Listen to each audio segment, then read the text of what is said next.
मुजमलन फाजिल है या गौस, वो क्या जानेगा फजले मुर्तज़ा को जो तेरे फजल का जाहिल है या गौस। हमारा खात्मा बिल खैर होगा तेरी रहमत अगर शामिल है या गौस। आज की ये महफिल पंडवा शरीफ की सरजमीन पर हुजूर पुरनूर मुर्शिदे मखदूम हजरत पीर सैयदी अलाउलक पंडवी रहमतुल्लाह अलैह के दयार में हम सब उर्स हुजूर अशरफुल औलिया की महफिल में हाजिर हैं। थोड़ी देर के लिए मैं हाजिर हूँ इसलिए कि मुझे जाना है, इसलिए कोई तवील गुफ्तगू करने की बजाय हुजूर अशरफुल औलिया की बारगाह में खिराज अकीदत पेश करके जल्दी आपसे इजाज़त चाहूँगा। हुजूर अशरफुल औलिया रहमतुल्लाहि ताला अलैह अल्लाह रब्बुल इज़्ज़त के ऐसे बरगज़ीदा बंदे हैं कि जिनके बारे में हम आग बन करके ये कह सकते हैं कि वो पैदाइशी वली है। उसकी वजह यह है कि मुजद्दिद मियत माजिया इमाम अहले सुन्नत ने हुजूर गौसे पाक के लिए यूं अर्ज किया कि जो तेरा तिफल है कामिल है या गौस, जो आपका बच्चा है वो पैदाइशी तौर पर कामिल है। और लोगों को कामिल होने के लिए पैदा होने के बाद मेहनत करनी पड़ती है, लेकिन गौसे पाक के घर में पैदा होने वाला बच्चा पैदाइशी कामिल होता है। और वो हुजूर गौसे पाक खानवादे अशरफिया वो है जहां गौसे आजम और गौसुल आलम ये दोनों समंदर मरजल बहरैन के तौर पर यकसा मिलते नजर आते हैं। और अशरफुल औलिया उसी मरजल बहरैन के दुर्रे मकनून हैं जिनको हम आंख बंद करके कह सकते हैं कि वो पैदाइशी वली है। वाह वाह वाह सुभान अल्लाह। मैं अपनी गुफ्तगू को अब किसी और तरफ ले जाने की बजाय हुजूर गौसुल आजम दस्तगीर शेख अब्दुल कादिर जिलानी रदी अल्लाह ताला अन्हु ने एक वली की 12 सिफत को बयान फरमाया। वली कौन होता है, वली किसे कहते हैं, बस 10 से 12 मिनट में मैं अपनी बात पूरी करूंगा। आप वली की पहचान आपको मिल जाएगी, आसानी के साथ आप पहचान सकेंगे कि वली किसको कहते हैं। सरकार गौसे आजम जो विलायत तकसीम करते हैं, जिनके दर से जिनके घर से विलायत तकसीम होती है, वो इरशाद फरमाते हैं जब तक इंसान में 12 सिफात पैदा ना हो जाए उस वक्त तक वो अल्लाह का वली नहीं हो सकता। नमाजी बन जाए, रोजेदार बन जाए, जाकिर बन जाए, पहाड़ों में मुजाहिदा करे, जब तक 12 सिफात का हामिल नहीं होगा उस वक्त तक वो वली नहीं होगा। आसान 12 सिफात सरकार गौसे पाक फरमाते हैं अल्लाह अपनी 2 सिफात का उसको मजहर बनाता है। वो अल्लाह की 2 सिफात का मजहर होता है, वो रसूलुल्लाह की 2 सिफात का मजहर होता है, वो सिद्दीक अकबर की 2 सिफात का मजहर होता है, वो फारूक आजम की 2 सिफात का मजहर होता है, वो उस्मान गनी की 2 सिफात का मजहर होता है, वो मौला अली की 2 सिफात का मजहर होता है। गौसे पाक ने रसूलुल्लाह के बाद और खुदा के बाद चारों खुलफाए राशिदीन की सिफात का मजहर उसको करार दिया। इससे पता चला ना राफजी वली हो सकता है ना नासबी वली हो सकता है। विलायत अगर कहीं होगी तो सिर्फ और सिर्फ पीवर अहले सुन्नत व जमात के पास होगी। हक है। इसलिए कि नासबी के दिल में मौला अली के लिए मोहब्बत नहीं है और राफजी के दिल में शेखैन के लिए मोहब्बत और उल्फत नहीं है, तो ना विलायत वहां नजर आती है ना विलायत यहां नजर आती है। अगर विलायत कहीं नजर आती है तो सिर्फ और सिर्फ अहले सुन्नत व जमात में नजर आती है। हुजूर गौसे पाक रदी अल्लाह ताला ने इरशाद फरमाते हैं कि जो 2 सिफात का मजहर वली होता है वो अल्लाह रब्बुल इज्जत की 2 सिफात का मजहर, एक तो वो सिफत सत्तारी का मजहर होता है, वो सिफत गफ्फारी का मजहर होता है। यानी वली वो होता है जो लोगों के ऐब को बयान नहीं करता बल्कि लोगों के ऐबों पे पर्दे डाला करता है। अल्लाह रब्बुल इज्जत सत्तार है, जैसे वो बंदों के ऐबों पे पर्दे डालता है, जब वो किसी को अपना दोस्त बनाता है तो सिफत सत्तारी का उसको मजहर बना देता है। वो लोगों के ऐबों को बयान नहीं करता, बल्कि लोगों के ऐब पे पर्दे डाला करता है। और इस मिंबर पर अभी आपने अपनी आंखों से देखा कि अल्लाह अकबर, अपने मुरीद को मना किया गया, और जब उन्होंने तवज्जो न की तो झिड़की दे करके बताया गया कि अल्लाह वालों की शान क्या है कि यहाँ पर्दे नहीं उठाए जाते बल्कि पर्दे डाले जाते। नारे तकबीर, हाथों को उठा करके नारे रिसालत, नारे हैदरी। सुभान अल्लाह, सुभान। अरे जब ताजुल औलिया की पर्दापोशी का ये आलम है तो अशरफुल औलिया की पर्दापोशी का आलम क्या? वाह वाह वाह वाह वाह वाह वाह वाह, सुभान अल्लाह, सुभान अल्लाह। सिफत सत्तारी का मजहर होता है। फिर फरमाया वो सिफत गफ्फारी का मजहर होता है, यानी वो लोगों को मुआफ करता है। अपनी जात के लिए वो लोगों से लड़ाई झगड़ा नहीं करता, इसलिए कि जात के लिए लड़ना का काम होता है, जात के लिए लड़ना ये अल्लाह वालों का काम नहीं होता। वो सिफत गफ्फारी का मजहर होता है। इस आईने में अगर आप हुजूर अशरफुल औलिया की जिंदगी को देखें, मैंने तो उनको नहीं देखा, मैंने सिर्फ लोगों से सुना है। सुनकर मैं इस नतीजे पर पहुंचा हूं, जिन्होंने देखा है वो गवाही देंगे, शहादत देंगे कि इन लोगों ने, हुजूर अशरफुल औलिया ने अपनी जात के गुस्ताखों को हमेशा मुआफ किया और उस दिन को याद दिलाया जो फतेह मक्का का तला तस्रीब अलैकुमुल यौम। और यहाँ तो चिश्तियत है, और खास तौर पर यहाँ चिश्तियत और कादरियत का भी संगम है। चिश्तियत इस एतबार से है कि मखदूम अशरफ जहांगीर सिमनानी जैसा सिलसिला चिश्तिया का वो अजीम नुमाइंदा, जिसने सिलसिला चिश्तियत को बामे उरूज तक पहुंचाया, और इसीलिए तो उनके मुर्शिद को उन पे नाज था। मुर्शिद अपने बेटे को खिदमत सौंपते हैं कि तुम्हें जंगल से लकड़ियां लाने जाना होगा, और सारे खुलफा और मुरीदीन को जिम्मेदारियां सौंपते हैं। खानका में झाड़ू लगाना होगा, बर्तनों को साफ करना होगा, लंगर तकसीम करना होगा, मेहमानों की खिदमत करना होगा। बेटे को भी काम दिया, सारे मुरीद और खुलफा को काम दिया। लेकिन जब मेरे मखदूम अशरफ सिमना ने अर्ज किया, हुजूर सबको काम सौंपते हैं, मुझे भी कोई काम सौंप दीजिए। फरमाया, अरे सब अलग है, अशरफ तुम अलग हो, इसलिए कि जब तुम आए थे तो तुम्हारे आने से पहले खिज़र अलैहिस्सलाम ने तुम्हारी इतनी तारीफ की थी कि अब मुझे कोई काम देने के लिए तुम्हें हया आती है कि मैं खिज़र को क्या मुंह दिखाऊंगा। अगर मैंने तुम्हें कोई काम सौंप दिया, मैं तुम्हें कोई फिजिकली एक्टिविटी नहीं सौंपना चाहता। अगर तुम कुछ करना ही चाहते हो तो जिक्र अस्कार के जरिए से मंजिलों को तय करता है। नारे तकबीर, नारे रिसालत, फैजाने मखदूम अशरफ, फैजाने मखदूमुल आलम। इसका मुर्शिद जिसको जिम्मेदारी और खिदमत देने और खिदमत लेने के लिए हया करे, वो अशरफ सिमना है, वो हमारे मखदूम है। बहरहाल तो चिश्तियत तो इस एतबार से कि मखदूम साहब चिश्ती हैं, और कादरियत इस एतबार से कि सैयदना अब्दुल रज़्ज़ाक नूरुलैन की औलाद है। तो यहाँ चिश्तियत और कादरियत एक साथ जमा होती है, ये भी मराजल बहरैन है अल्हम्दुलिल्लाह ताला।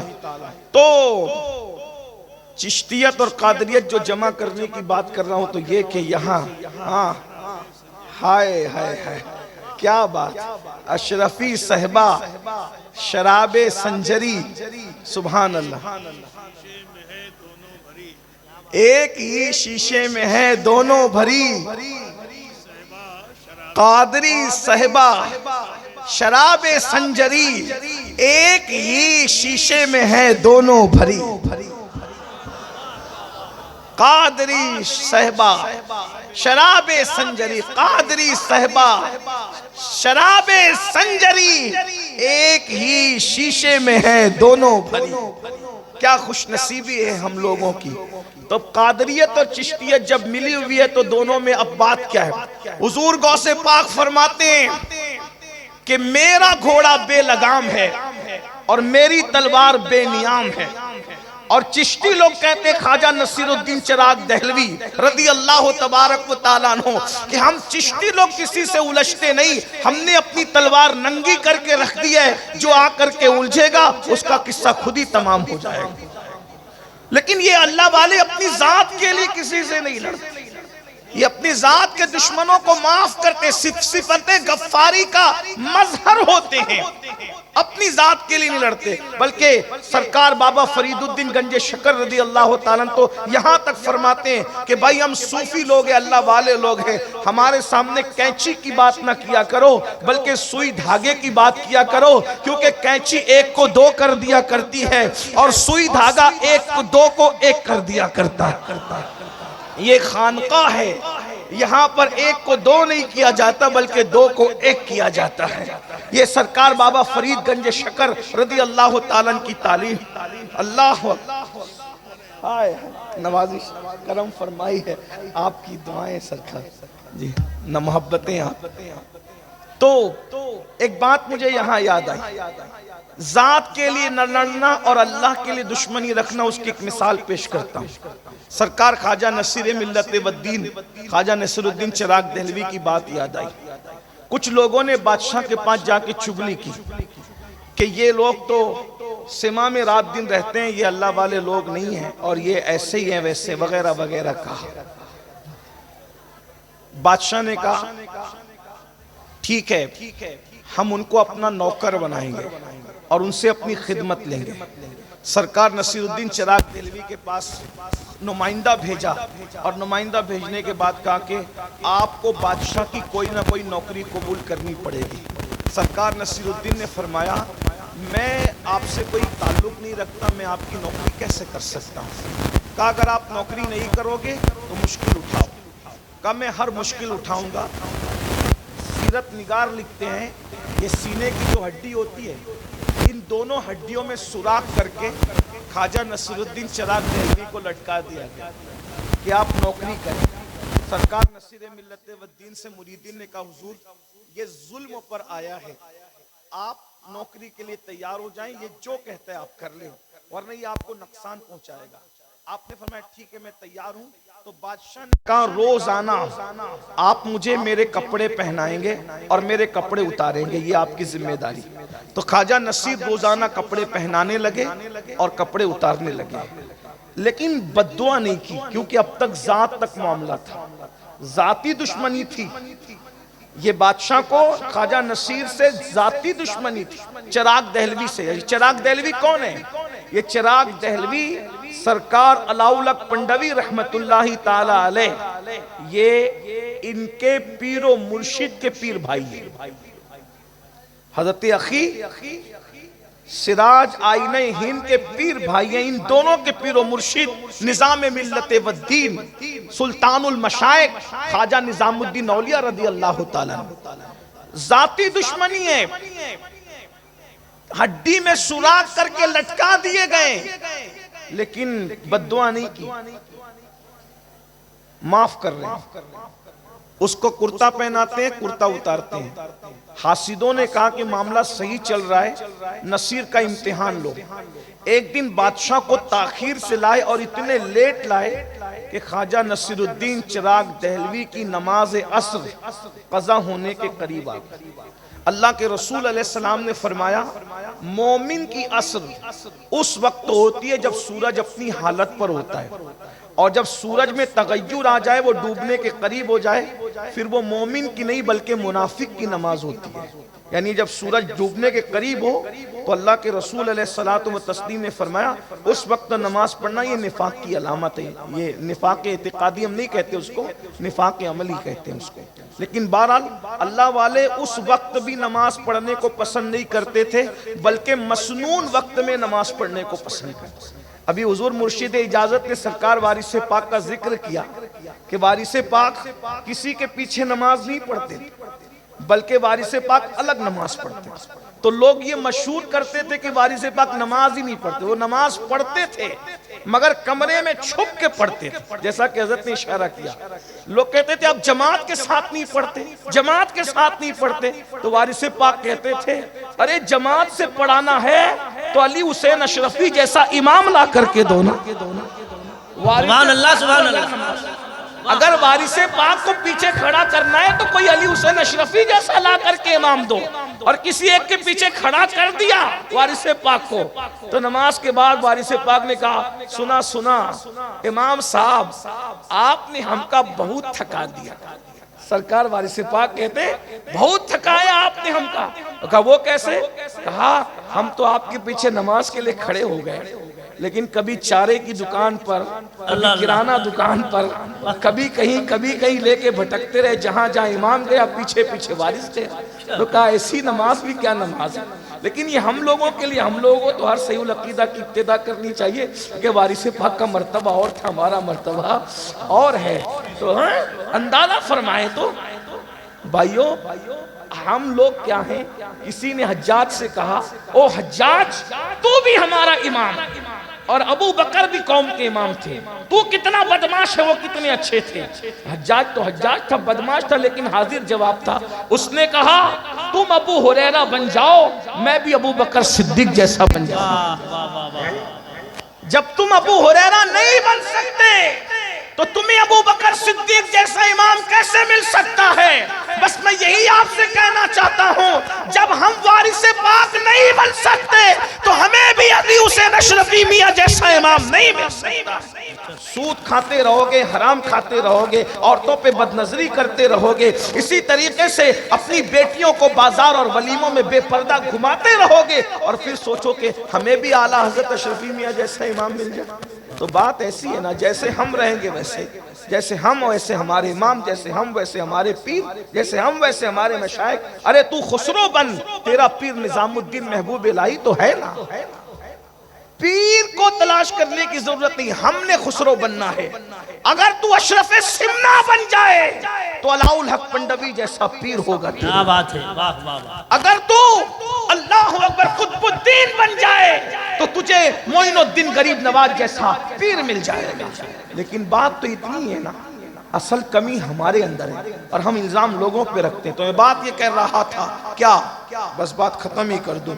अल्लाह अकबर कि ख्वाजा नसीरुद्दीन चिराग दहलवी के साथ मामला चल रहा था, खिदमत कर रहे थे। इतनी देर से लाए बादशाह को कि सूरज गुरूब होने के करीब आया और नमाज, बस आपकी आंखों में आंसू आ गए कि क्या मैं मकरू वक्त में असर की नमाज पढ़ूंगा? गुस्सा आया। अब तक जाती दुश्मनी थी, नसीरुद्दीन ने हर तकलीफ झेली, तकलीफ बर्दाश्त की, लेकिन जब दीन पर बात आई, नमाज तर्क होने की बात आई, नमाज कज़ा होने की बात आई, मकरू वक्त में नमाज पढ़ने की बात आई, तो उसके बाद कुर्ता तो पहनाया और पहनाते हुए आंख में आंसू लेकर बांधते हुए कहा, बांधे नसीर खोले गस्साल। ये वली की जबान है, ये वली की जबान है। गुफ्ते अल्लाह बुवत गर्चे अज हल्कू में अब्दुल्ला बुवत। उसकी बोली गोया के खुदा की तरफ से होती है, वो अल्लाह का वली बोलता है, मगर वली की जबान पर खुदा का फरमान जारी होता है कि शान से कहा, बांधे नसीर खोले गस्साल, यानी नसीर बांध रहा है और इसको मरने के बाद अब गुस्ल देने वाला गस्साल खोलेगा। दुनिया ने देखा आज के सूरज के बाद कल का सूरज गुरूब नहीं हुआ और बादशाह मर गया, उसकी रूह परवास कर गई, इसलिए कि अब जान की दुश्मनी की बात नहीं थी, अब इस्लाम की दुश्मनी की बात थी। तो अल्लाह का वली वो होता है जो सिफत सत्तारी और सिफत गफ्फारी का मजर होता है, वो ना ऐब खोलता है और ना जाती दुश्मनी करने वालों से बदला लेता है। दो सिफात उसमें रसूलुल्लाह की होती है, एक सिफत ये कि रसूलुल्लाह रफीक है उम्मत पर और शफीक है उम्मत पर। तो जो अल्लाह का वली होता है वो रसूलुल्लाह की उम्मत पर रफीक भी होता है और शफीक भी होता है, यानी उसके अंदर चिड़चिड़ापन नहीं होता, वो लोगों को डांटता नहीं, वो लोगों को गालियां नहीं देता, वो लोगों को झिड़कता नहीं, वो अमीर और गरीब में फर्क नहीं करता। रसूलुल्लाह की महफिल में जहां जहां सिद्दीक अकबर जैसे मालदार को पहलू में जगह मिलती थी, वहीं पर बिलाल जैसे गरीब को भी पहलू में जगह मिलती थी। उस्मान गनी जैसे को प्यार मिलता था मालदार को, तो अबू जर गिफारी जैसे गरीब को भी प्यार मिलता था। उसी तरह जैसे मुस्तफा जान रहमत उम्मत पर रफीक और शफीक थे, जब अल्लाह किसी को वली बनाता है तो उसके अंदर भी रिफकत और शफकत का अंदाज पैदा कर देता है। वो माँ की तरह प्यार करता है, वो शफकत देता है, वो मोहब्बत करता है। दो सिफात उसमें सिद्दीक अकबर की होती है, वो सादिक होता है, वो मुसद्दिक होता है, यानी कि वो सच बोलता है और सच की तस्दीक करता है। और दो सिफत फारूक आजम की होती है, वो अम्र बिल मारूफ करता है, नहीं अनिल मुनकर करता है। अम्र बिल मारूफ का मतलब ये है वो नेकी का हुक्म देता है और बुरी बातों से मना करता है। उसके सामने जब कोई बुरा काम किया जाए वो बेचैन हो जाता है, वो बुराई को रोक देता है। अम्र बिल मारूफ और नहीं अनिल मुनकर, नेकी का हुक्म देना, बुरी बात से मना करना, ये अल्लाह के वली की पहचान है। दो सिफत उसमें उस्मान गनी की होती है, एक तो वो दिन को सखावत करता है और रात को इबादत करता है। इसका मतलब ये है कि वली लूटने वाला नहीं होता बल्कि वली लुटाने वाला होता है। हमने हर वली को लूटते नहीं बल्कि लुटाते देखा है। अरे जमीन के ऊपर रहते हैं तो भी उनके नाम पर लोग पलते हैं और जमीन के अंदर चले जाते हैं तो भी उनके लंगर पर हजारों का गुजारा होता नजर आता है। उस्मान गनी की दो सिफात होती है कि वो दिन का सखी होता है, रात का आबिद होता है। और दो सिफात उसमें मौला अली की होती है, वो ये कि वो जाहिल नहीं होता बल्कि वो आलिम होता है और वो बहादुर और शुजा होता है। मौला अली कैसे बहादुर थे, कभी दीवार हिलती है, कभी दर कांप जाता है। अली का नाम सुनकर अब भी खैबर कांप जाता है। पूरी जिंदगी कभी अली के सिपर को कोई गिरा ना सका, लेकिन मरहब ने ऐसा वार किया कि मौला अली की सिपर गिरा दी। एक दिन अली की सिपर गिर गई, अली ने सजा क्या दी कि उसके खैबर के दरवाजे को तोड़कर अपनी सिपर बना करके बताया, अली से सिपर छीनोगे तो तुम्हारा दरवाजा तोड़ करके सिपर बनाई जाएगी। और उसके बाद जब उखाड़ करके फेंक दिया, 70 लोग मिलकर भी उठा न सके। वाह वाह वाह वाह वाह वाह वाह। फरमाया दो सिफात उसमें मौला अली की होती है, वो बहादुर होता है और वो आलिम होता है।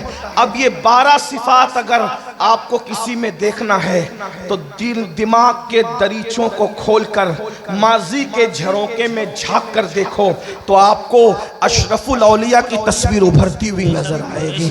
अस्सलामु अलैकुम व रहमतुल्लाह।